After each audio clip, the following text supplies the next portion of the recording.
As you know, the arid and semi-arid areas of the ICCAT member states covers 60 to 70% of the landmass. So most of the animals that feed people in terms of beef, meat, actually come from these areas. So that is the organization that I work with. I'm really excited because for the first time in Africa, I think we are taking a closer look at the needs of the animals, which is usually water and feed. We have paid so much attention on animal health to the detriment of feed and other aspects. So I'm excited that we are waking up to the realization that what we presently call today transhumans, in the next few years to come, might not be fashionable, not because we don't want it to be so, but because of the 3 C's: COVID-19, conflict, and climate change. So I'm excited because the project promises to address the critical aspects of feed and fodder. Data, because if you don't know what you are doing, you cannot even understand what you should be doing. And then looking at the women participation in feed and fodder. In so many climes in Africa, in Mali for instance, women cooperatives are the ones providing feed for animals. So you see feed is sometimes in abundance because the women, in addition to their home gardening, have their own pasture fields and they are providing feed. And they are processing feed and storing in stable forms. So the project will be addressing key areas, will actually be hitting feed and fodder on the head.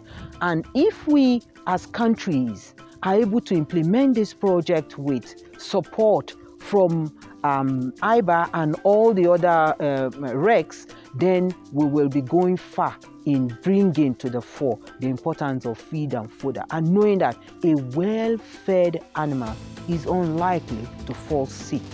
And so we put our money where our mouth is. On the overall, the resort is looking at ways that can be used to address, in the short term, to address the shortages in the feed and fodder that were caused by the 3 crises: COVID, the conflict, Ukraine-Russia, and also the climate-related, mostly for this one is drought.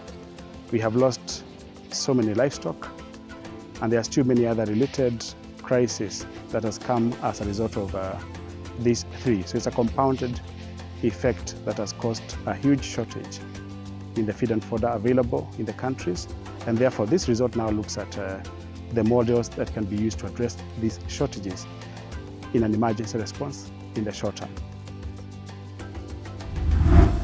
We have mainly thinking to improve digitalization for women, to get the information where they are, and to get this knowledge to start and to build their business correctly and get really livestock sourced foods from their enterprises for food security for women and for all the family. Data comes in as a main driver to inform decisions, because where there is no data, then sound decisions can never be made. So that is the basis of us focusing on data within this project and ensuring that we build it up. And across Africa, we've had these challenges. That's why we want to bring up this awareness to farmers and to the sector to make sure that we're investing in data and we're utilizing all the resources that we have around data to inform decisions on what needs to be done in the sector. You would know that there have been resources conflicts in areas of Baringo and other areas in the country owing to cattle rustling. I know there is a lot of effort being done by the public sector to ensure that is curbed, and sometimes those are risks that financial institutions would ordinarily shy away from. And the other risks that are associated with the space is the perennial drought. You would remember that we've come from one of arguably the worst drought in 40 years that we read, and we've seen reports of animals dying because there were no enough resources to feed them. So all these are risks that are associated with the sector.